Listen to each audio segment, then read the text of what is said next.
those of you who are visiting for the first time, we are so blessed that you're here with us and that you've chosen to spend your Sunday morning worshiping here at Canopy Roads. For the regulars, good to see you guys again.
tough times going on for families in this church, but you're the Prince of Peace, and you are the one who can comfort them. The world says there's no hope for me, but there is one person who provides that true hope, and it is only through you. I pray that you'll bless everyone who has come through this door today who's dealing with this tragedy in one way or the other. I pray that you'll wrap your arms of love around them, and that you will be their Prince of Peace, and you will guide them through the darkest time, because you do shine the brightest, Lord. I ask this in your name. Amen. Good morning. Welcome to church. We're glad you're here this morning. Before I forget, for all those who helped out yesterday with the food and other things, thank you so much for your time and your food. It tasted good, and we're just thankful that you're able to invest that way in the family. If you will, pull out your program. A couple things we want to point out here just real briefly. First one happens tonight at 6 p.m. We have a luau for our children's ministries. It includes a water slide and all sorts of stuff like that, and I'm sure there's food too. So we'd love for you to be out there at that at 6 p.m. if you have kids. In our Pier 52 ministry, elementary age kids, I would love to have you out here tonight at 6 p.m. for that. Also, Friday night, we have a very special event for our teenagers, those who are moving into the student ministry, and that's our lock-in. It's not all night long. It ends at 11, but it does include jousting and mechanical bull. So it's a great opportunity for you to come let some tension out and be boys and, well, girls too. I guess girls can do that stuff. But men, I challenge you to beat my time on the mechanical bull. So I'd love to see you out there on Friday night for that. We need chaperones, so I'd love to have you join us for that. And the chaperones can ride the bull too? Oh, yeah. So did I hear you say you're kind of challenging them to a bull ride? I'm from Oklahoma. Most of y'all know that. And I've rode real bulls. Like and PBR stuff, huh? No, it was a little calf. Oh, okay. And I fell off it 2 seconds later. Look, we're all about the truth here. But I lasted for like 2 seconds. Yeah, you got to get 8. It was scary. 8 is a second. So, love to have you out there for that. On your bulletin, there's a tear-off section. Go ahead and rip that off. Write your name on it. If we can pray for you, if you have anything we need to do for you as a staff, write it on there. If this is your first time, we're so glad you're here. We want to get to know you, and one of the ways we do that is with this communication card. So let us know there. And if you're watching online, there's a communication card there online for you as well. 2 o'clock on Tuesday, I got the phone call that nobody should ever have to get. Zach White's youngest son has been murdered by his grandmother. What do you do with that? Oh my gosh. After a few minutes of panic and shock, I tried to call Zach. He wasn't answering his phone, understandably. Ran to the house where the murder happened. Found the sheriff's lieutenant there who was investigating it, and found out the family had already left the hospital. We were a little bit late finding out, and they had gone to the sheriff's office. So I went straight there and waited till most of the afternoon until the family came out. Wow, what an incredible week of grief and shock, and what has happened to this precious little family has rippled throughout our community.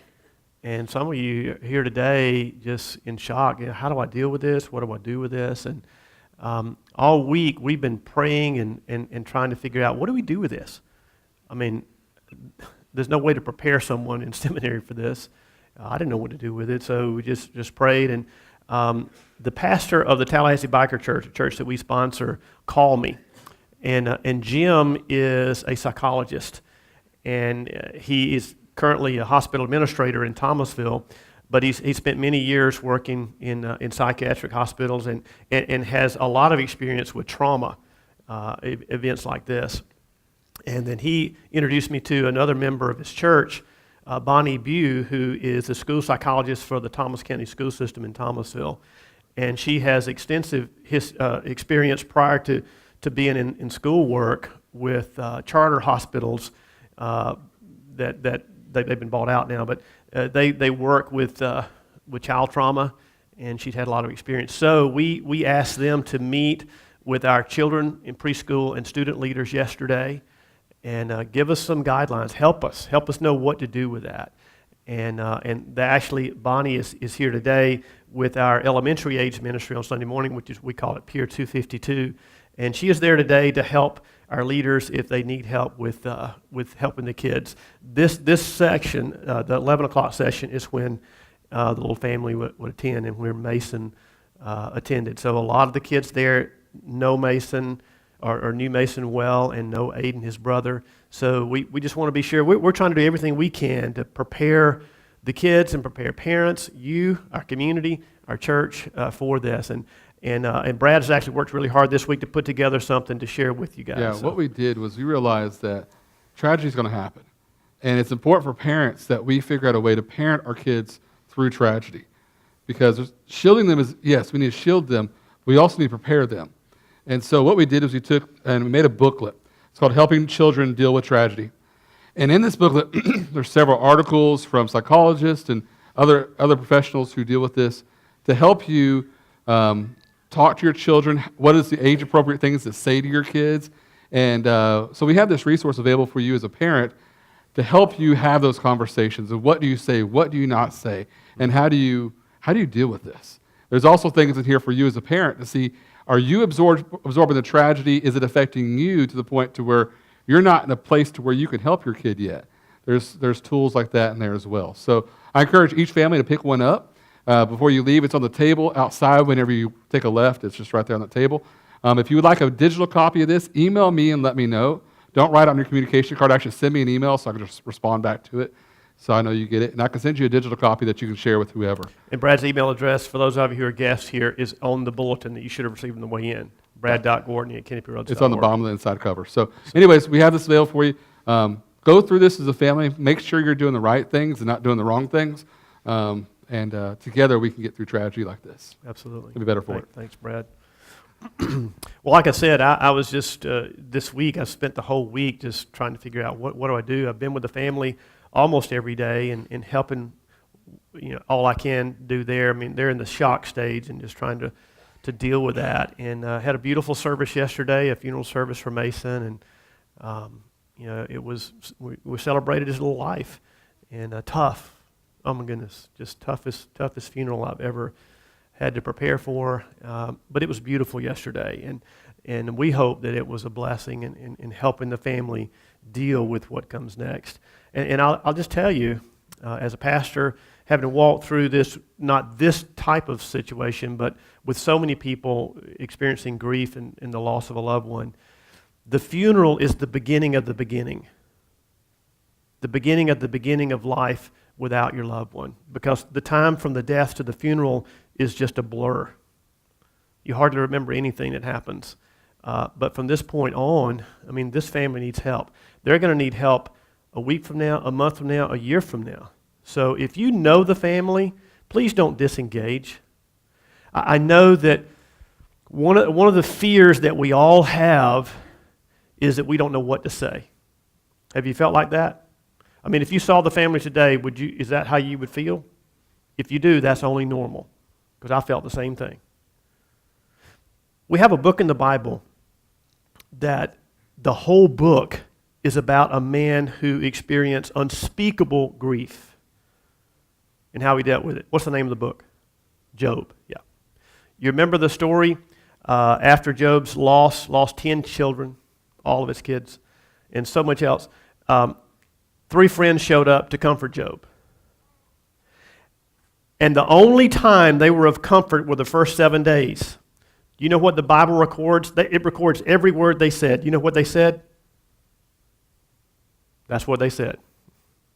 Nothing. And Job said that's when they were helpful. It's the ministry of presence. Just being there. And I've heard that from Zach, Mason's dad. I've heard that from Spring, Mason's mom. Thank you for being here. I've heard him tell so many people that. Just thank you for being here. That is all they needed. They don't need a lot of words, because if we think we have to say a lot of words, we're going to say the wrong thing. Just, I'm sorry for you. I love you. How can I help? I mean, that's enough. Today, I want to share what I feel like God shared with me in processing it myself. And I felt a lot this week like I needed to be a dad for my church family. I really want to be that pastor for you today and talk with you. And I realized as we got further along and we saw the tentacles of this experience reaching out in the community, I felt like, wow, I want to be of help any way I can and we can as a church to our whole community and help them process this. So if you're a guest this morning, thank you for coming. We are honored and we're humbled that you would come and feel like maybe God could speak into your life here. And that is our prayer for you, that God would help you leave here with something that would be of benefit to you. When something like this happens, and all of you, or most of you, have probably experienced tragedy in your life. Most of you have lost someone close to you, your immediate family. And the same question pops into everybody's mind. What is it? Why? Why in the world did this happen? Why to this little boy? Why to this family? Why in our community? God, where were you? Why did you let this happen, God? Right? Have you asked that this week? If you're honest, you probably have. Yeah, why did you let this happen? I thought you were the creator. I thought you were the sovereign. I thought you were in charge. So why did you let this happen, God? You've doubted God. Many people have. It's only natural to ask why. You know, we're not the first generation to respond that way to tragedy. Every generation does. The Bible, did you know that why occurs 562 times in the Bible? One of the things I love about the Bible is so real. It's not a sterile, this is perfect and this is the way life should be. Yes, that's in there too, but there's real life, real people going through real grief. It occurs 562 times, and many times it's directed to God. You can follow along in your outline if you like, and just share a few of those instances here. Why, Lord, do you stand far off? Why do you hide yourself in times of trouble? Sounds familiar, huh? That's Psalm 10:1. I say to God, my rock, why have you forgotten me? Psalm 42:9. Why do you hide your face and forget our misery and oppression? Psalm 44:24. Why do you make me look at injustice? Why do you tolerate wrongdoing? Man, is that appropriate for what we've experienced this week? Habakkuk 1:3. It's okay to ask why. God expects that of us. It's okay to ask why. And God may answer that for you, but I doubt it. The only reason he would answer that why is if it helps you, if it's helpful for moving forward. I would like to suggest a better question, and I believe it's a question that God will answer for every one of us. And that question is, what now? Not why, but what now? Isn't that the question we really need the answer to? If we got the answer to why, would that benefit us? Would it just make us mad? Would it just make us sad? Would it make us, whatever? I mean, how could a why help us really? And a why question is asked in a commanding sort of way. Why, God? You need to answer to us, God. Why did this happen? So we want you to answer us. Look, God doesn't answer to me or to you or all of us put together because he's God and we're not. And the why question is asked with an unteachable spirit. But the what now? That is asked with a I'm all ears kind of attitude. God, what now? What do I do with this grief? What do I do with this hurt? What do I do with my doubts? What do I do with my fear? What do I do with my kids? What do I do at my work? How do I start school? What do I do, God? I don't know what to do. What now? That is a helpful question. And I believe that's the question that God will answer for you. And in my time with God this week, I feel like God gave me some things that have helped me. So I'd humbly like to share those things with you today, some lessons that I feel like I have learned in this tragedy. and I hope that you'll find them helpful for yourself. Number one, the first thing that I was reminded of, never doubt in the dark what God told you was true in the light. When times get hard and it gets dark and you don't know the way ahead and you're confused and you're hurting and you're grieving, remember that what God told you was true when everything seemed great and God's blessings were abundant and you were happy. It's still true. What God told you was true in the light is still true in the dark. For those of you who are familiar with the Bible, you know that one of the great men in the Bible was a guy named David. He became king of Israel, the second king of Israel. David, the Bible says, was a man after God's own heart. In fact, he is credited with writing about half of the Psalms. I mean, God used this man in a great way. But even though he was a man after God's own heart, he experienced incredible tragedy. He lost a son at 7 days of age. His oldest son, Amnon, raped his half-sister, David's daughter, Tamar. And then Tamar's brother, Absalom, set a trap and murdered Amnon.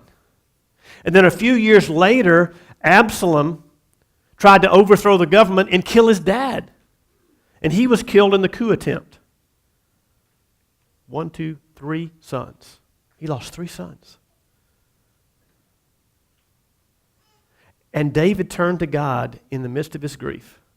We don't know when he wrote this psalm, but this psalm is the psalm that's used more often than any other scripture at funerals. It's written by a man who understood grief. He has credibility, we would say. He's been where we are. He knows what that's like. And this is the psalm he wrote, Psalm 23. Would you read it with me? The Lord is my shepherd, I shall not want. He makes me lie down in green pastures. He leads me beside still waters. He restores my soul. He leads me in paths of righteousness for his name's sake. Even though I walk through the valley of the shadow of death, I will fear no evil, for you are with me. Your rod and your staff, they comfort me. You prepare a table before me in the presence of my enemies. You anoint my head with oil. My cup overflows. Surely goodness and mercy shall follow me all the days of my life, and I will dwell in the house of the Lord forever. In his deepest, darkest pain, he knew that God was still his shepherd. The Lord, you are my shepherd. Even though I walk through the valley of the shadow of death, notice what he says would comfort him. I will fear no evil, for what? You are with me. The ministry of presence, demonstrated to us by the one who created us. You are with me. Your rod and your staff, they comfort me. Now, we don't live in sheep country, but the ancient shepherd had 2 different implements that he used in his work. The rod, it was a stick, a long stick that you'd beat off the predators. You'd beat off the wolves or the dogs or the lion or whatever would attack. You'd beat them off with this big stick. Your rod and your staff. The staff was different. The staff had a hook on it. And the staff was what you rescued sheep from when they were in danger. They'd fallen off a cliff or they'd wandered away. You bring them back in. The Bible compares us to sheep, right? Let me just tell you, I've been around some sheep. It's not a complimentary thing to be compared with the sheep. They stink. They're dumb. The one thing they do well is they stick together, okay? So the shepherd, here's what he says. The Lord is my shepherd. He will beat off the things that try to destroy me, ultimately. And he will keep bringing me back to him. And maybe today, even this tragedy has brought people to seek him. It's that shepherd staff in the midst of tragedy pulling us back, reminding us that I'm still your shepherd if you just rely on me. So he knew in the good times that God could be trusted, but when the dark happened in his life, God, you're my shepherd. Even though I walk through the valley of the shadow of death, I know you're with me and you comfort me because of your big stick and because of your hook that brings me back. Number 2, here's something else that I think is very relevant to what we experienced this week. Our world is broken, and we need to admit it. Our world is broken. So don't be surprised by evil. Our world is messed up. Our whole community is grieving the loss of a precious child taken from us through a heinous, incomprehensible crime. I cannot wrap my mind around what happened. This is different for us. You know, we read about incidences of horrible things happening. This is different because this didn't happen in Iraq or Syria or Ukraine. It didn't happen in Chicago or Waco or Sandy Hook. This happened in Killearn Lakes subdivision in northeast Tallahassee, one of the safest subdivisions in Florida. And this reminds us that our world is broken. Not just their world out there, not just the world we see on TV. Our world is broken. And it hurts. We've experienced pain this week. Those of us in this community have felt the pain of this. Even people who've read about this on the news, they felt this pain. But you know something? Pain is actually a gift. I know that sounds sick. Preacher, that is sick. It is, but it's true. Pain is a gift because it tells us when something is wrong. We need pain because we wouldn't pay attention sometimes when things are wrong, things that hurt us, if there wasn't pain. So in a strange sort of way, pain is a gift because it tells us that something is broken. Our world is broken. The shocking circumstances of Mason's death and the tragic stories we've seen daily in the news tell us that something is horribly wrong with our world. People dig tunnels from one neighborhood to the next and send their teenagers through those tunnels strapped with bombs to blow themselves up on the other side so that they can kill people they don't like. That's sick. A gunman hides in a restroom, waiting for the generals and other commanding officers to walk by and ambush them and kill them mercilessly in cold blood. Gunmen go into schools and start shooting kids. Our world is messed up. And now we know that our broken world has fissures and cracks that have extended into our neighborhoods, in our families. We're not safe from this broken world in that sense.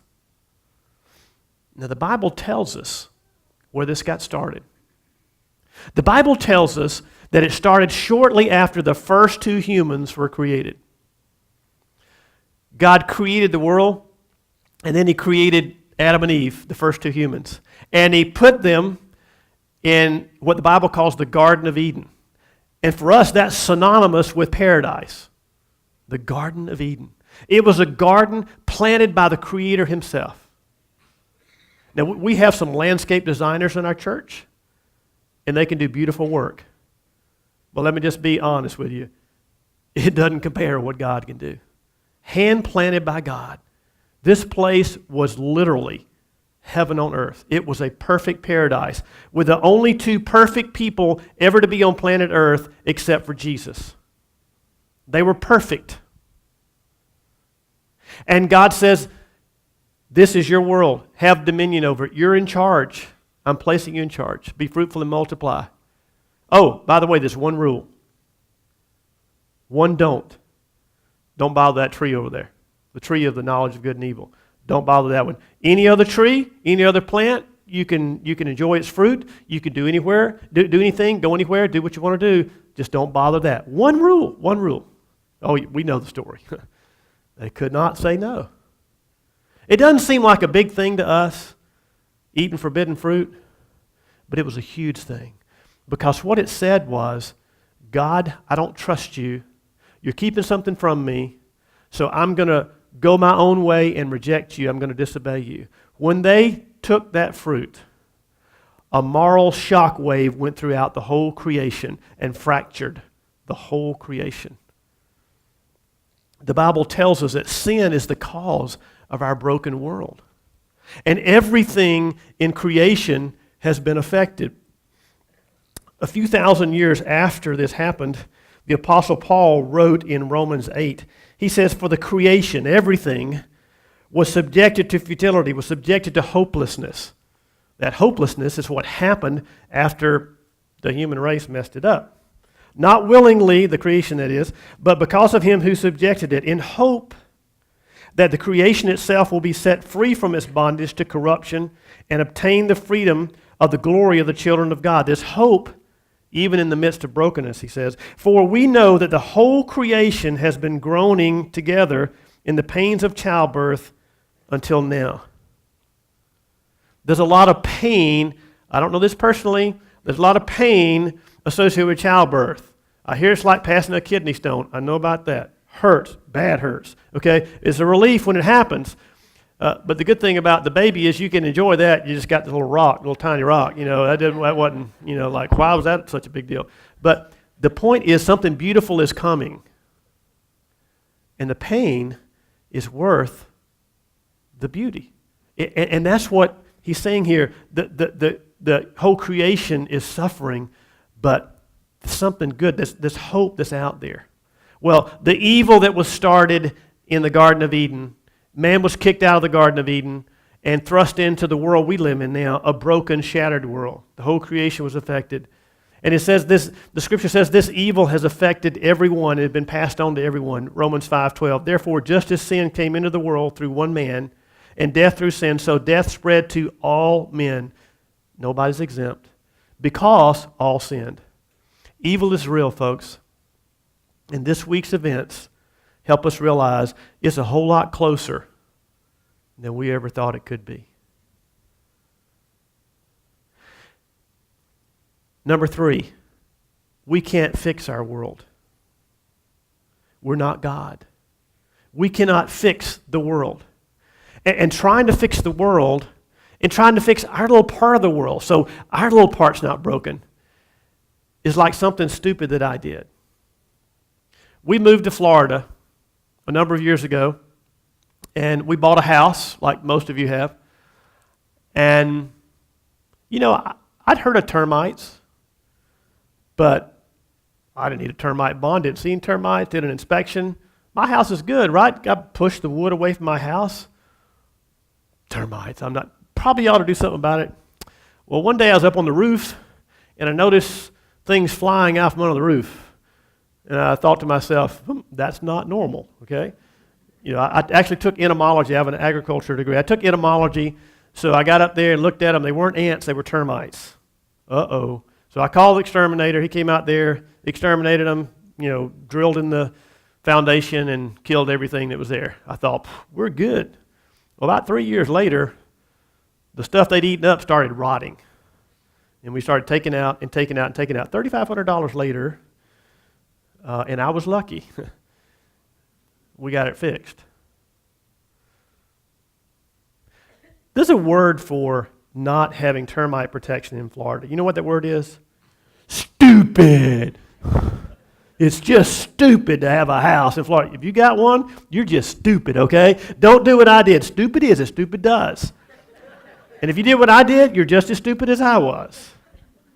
So trying to have a house in Florida without termite protection is stupid. Trying to fix a world when you're not God, that's irreparably broken by our sin, and we're sinners, trying to fix that is stupid. Trying to create heaven on earth and making and telling yourself that this is my little world, I'm going to protect my little part of the world, and it's going to be okay. I'm not trying to scare you. I'm just trying to tell you this is reality. And the Bible makes it very clear. Our world is broken. Every generation since Adam and Eve has tried to create their own little heaven on earth. And in America, we are blessed with resources that most of the world does not have. And we're able to create a sense of comfort and security that most of the world doesn't know. But our world is still screwed up, even here. Maybe that's why Jesus said it's very difficult for the rich man to enter the kingdom of heaven. Because the rich man can create an environment where he feels like, I'm okay. Jesus tells several stories about that to remind us he's not okay. And we aren't either. We can't protect our everything from the world's brokenness. So our world is broken and we can't fix it. And that sounds so depressing, so discouraging. I know it is, but it's what the Bible says is true. It's reality. So to deny it is to be pathologically lying to yourself. But you know something? Good news has to have perspective. It has to have a reference point. Without bad news, there's no such thing as good news. It's just news. Would you agree with that? If there's no bad news, then there can be no good news. Just like we wouldn't know what light is if there wasn't such a thing as darkness. So God loves us so much, he wants us to know the truth about the world we live in. Even when we live in America and we can try our best to create a world that's not like Afghanistan, that's not like Iraq, in Syria, in Libya. We can do our best, but our world is hopelessly flawed. Any attempt, this week, what we've discovered is any attempt to create heaven on earth is flawed.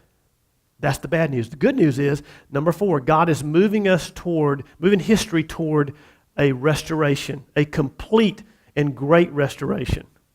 The first 2 chapters in the Bible, Genesis 1 and 2, describe earth before the fall, before the brokenness. It's a perfect paradise on earth.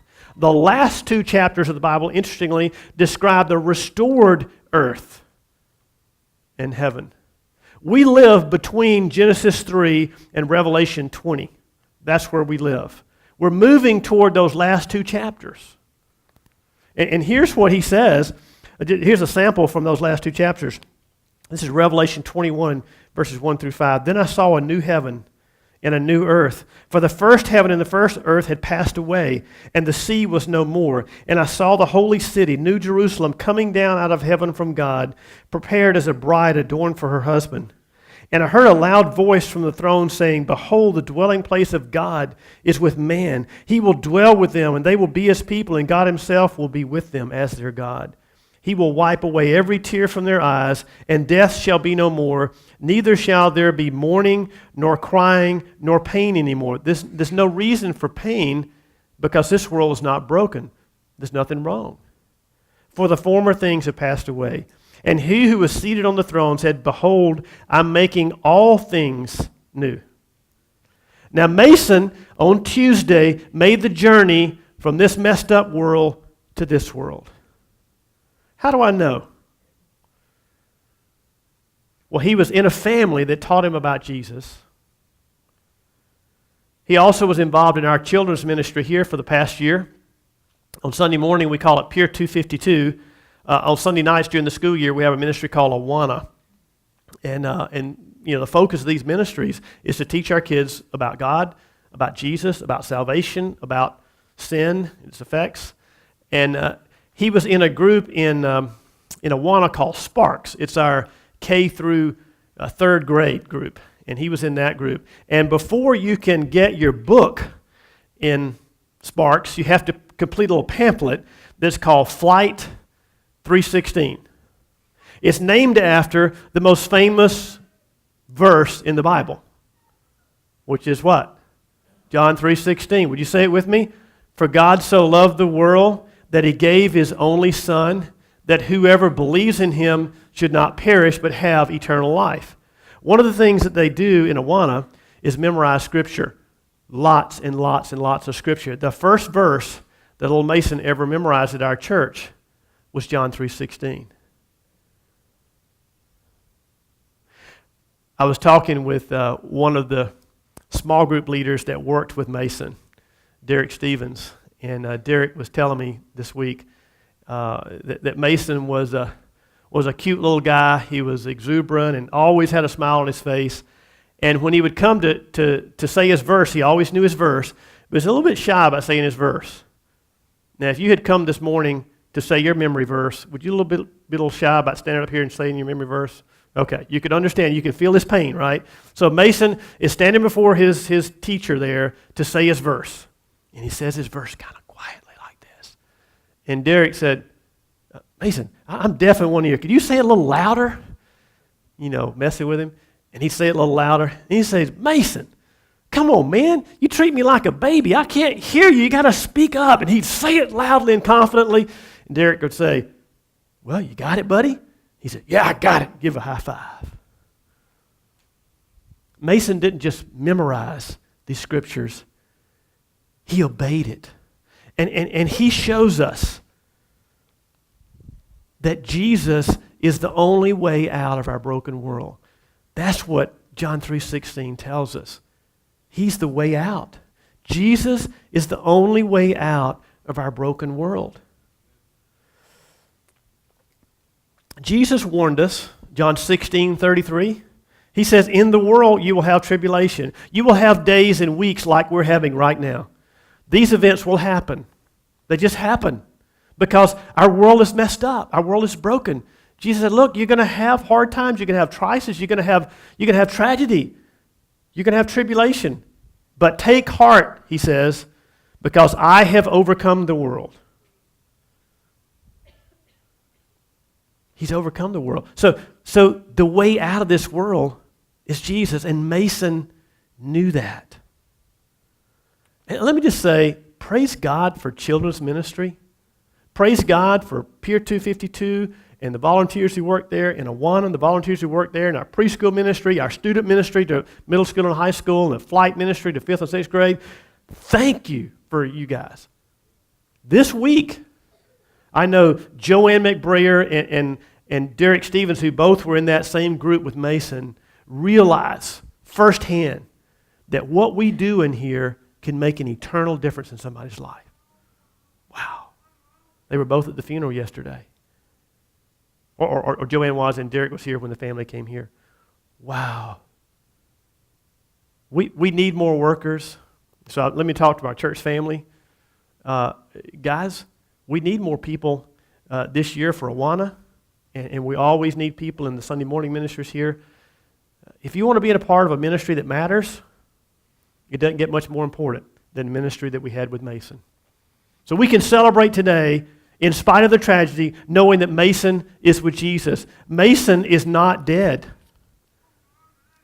Mason has never been more alive than he is today. He is running around in heaven. He is enjoying life with Jesus. He knows for sure that everything he studied here is real. He doesn't just know it by faith, he knows it by sight now. I mean, he is having an incredibly good time in heaven.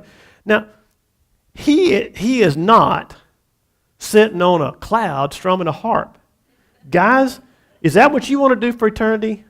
Shoot me now, Jesus, because, I don't want to play no stinking harp. I don't play it now. I've never wanted to play a harp. Maybe an electric guitar would be kind of cool. I never learned how to play that. But, I don't want to do that. He's not up there playing some harp. The boy just signed up for football and played this fall. I can tell you he's not playing a stinking harp. He's having adventures up there. If we can have fun in a broken world, imagine the kind of fun and kind of pleasure and joy for eternity we can have in a perfect one. So maybe you need to adjust your view of heaven, because we're headed toward the Revelation 21 version, not the version you may be thinking about. Go back and read that. The heaven and earth come together. We were made to live in Eden, and we're going to get it back because God's going to make it that way. We also know that Mason is in heaven because of what Jesus said about little children. Matthew 19:14. Let's read this together. Jesus said, "Let the little children come to me, and do not hinder them, for to such belongs the kingdom of heaven." To such. Why do you say that? Because little kids have such a pure faith. They just trust completely. So in his 6-year-old way, when he memorized John 3:16, Mason just trusted completely in Jesus. So we know where he is. And we can know that the Bible teaches us this last thing. Salvation is forever. It's forever. Once you make that decision, maybe you have some times of doubt and fear, and you wander away from God for a while. It's not about you holding on to him, it's him holding on to you. The Bible says it this way, "For I'm convinced that neither death nor life, nor angels, nor principalities, nor things present, nor things to come, nor powers, nor height, nor depth, nor any other created thing will be able to separate us from the love of God, which is in Christ Jesus our Lord." Mason has made the journey that you and I are just dreaming about. I can only imagine, the song says. Well, Mason doesn't have to imagine anymore. He's there. We can learn a lot from our little guy. He prepared for this day. Now listen to me. The Bible makes it very clear. Not everybody goes to heaven.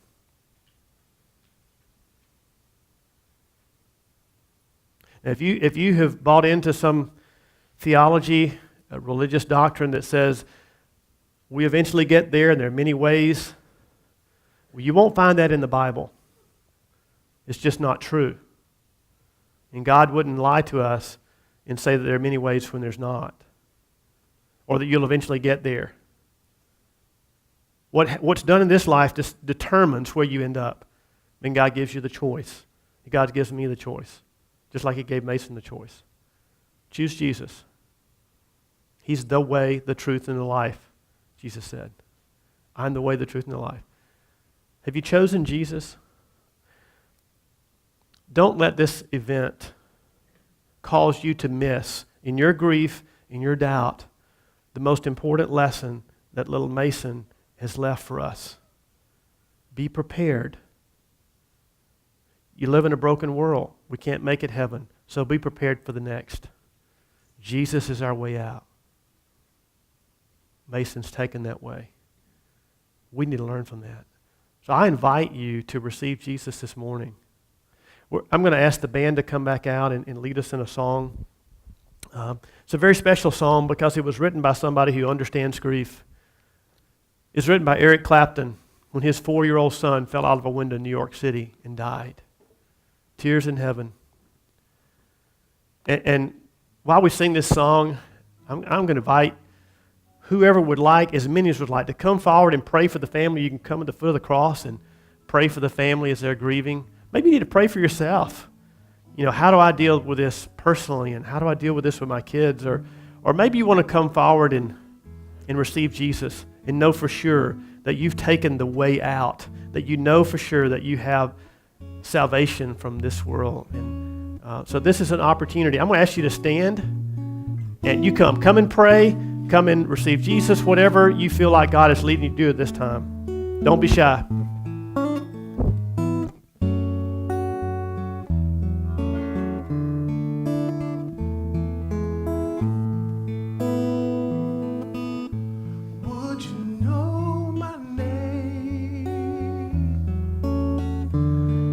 I saw you in heaven,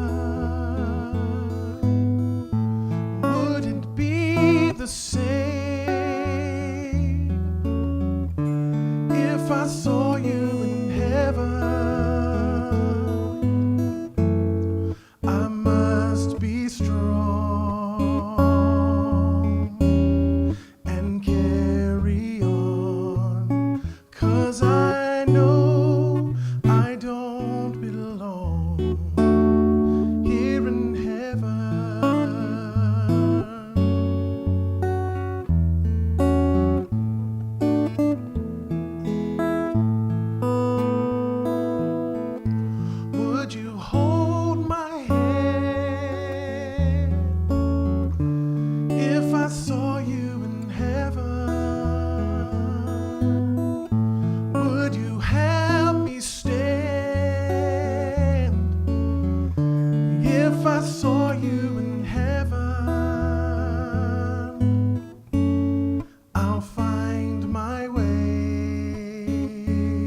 just can't stay here in heaven.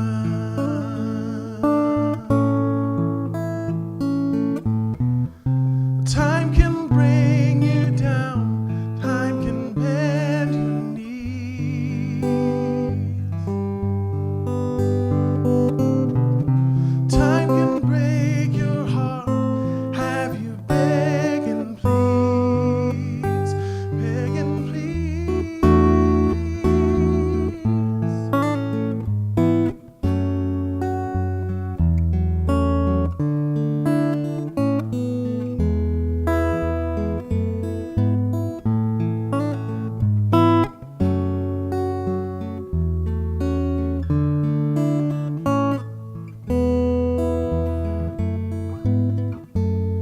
Beyond the door,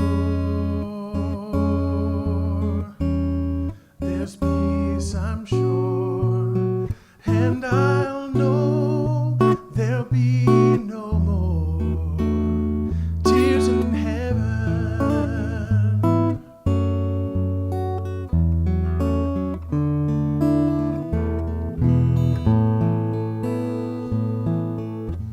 Would you know my name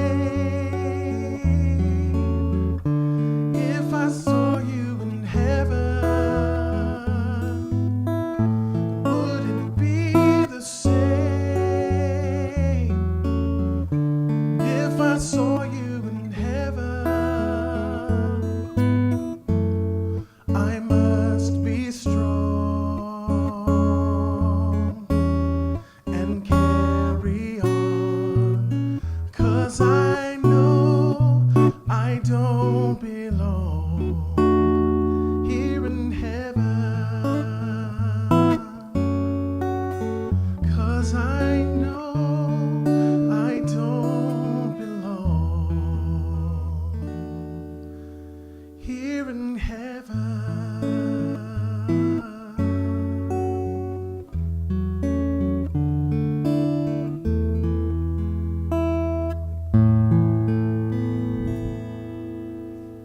Please be seated. Thank you, Ben.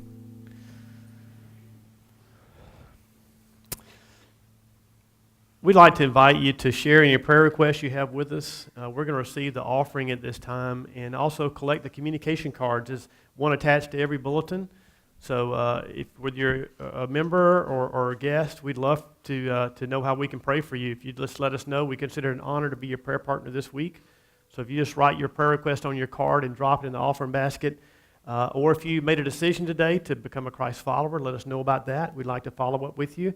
Or if you have questions, what do I do? I have questions about this. Let us know so that we can follow up with you there as well. So as the ushers come forward, just drop your communication cards in the basket as it comes by.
Sing with me, church. I need you so much right now. There is hope for the helpless, rest for the weary, love for the broken heart. There is grace and forgiveness, mercy and healing. He'll meet you wherever you are. Cry out to Jesus. Cry out to Jesus.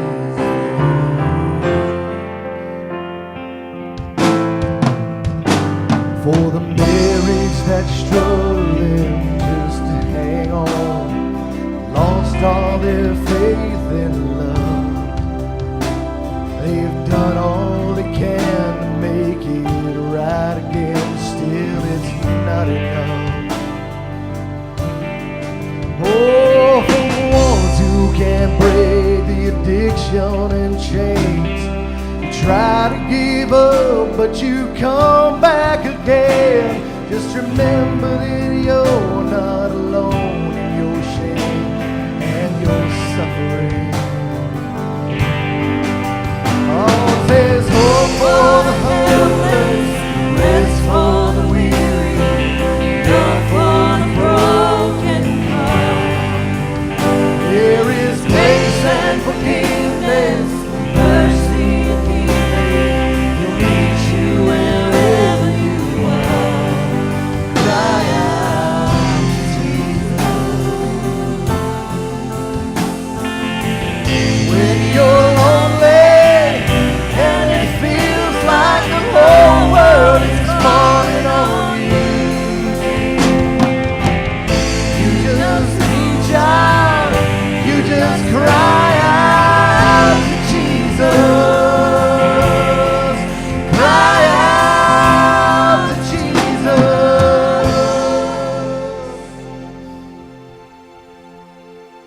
To the widow who struggles with being alone, wiping the tears from her eyes. For the children around the world without a home, say a prayer tonight. There is hope for the helpless, rest for the weary, love for the broken heart. There is grace and forgiveness, mercy and healing. He'll meet you wherever you are. Oh, there is hope for the helpless, rest for the weary, love for the broken heart. There is grace and forgiveness, mercy and healing, and He'll meet you wherever you are. Cry out to Jesus. Cry out to Jesus.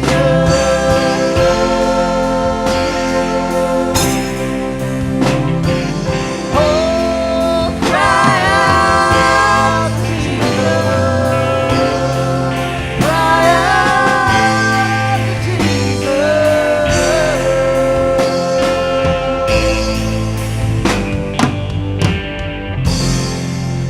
Thank you, Father.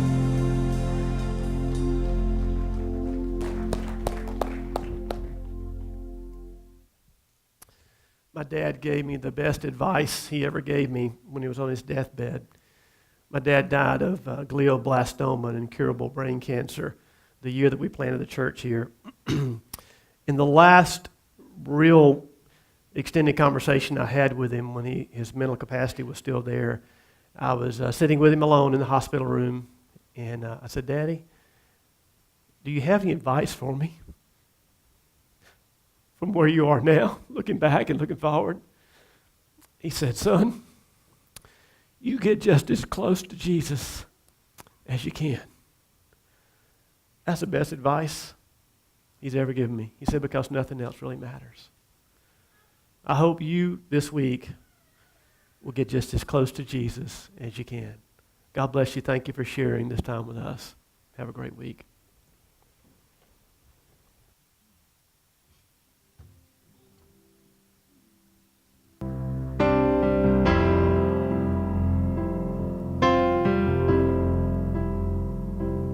finding myself at a loss for words. And the funny thing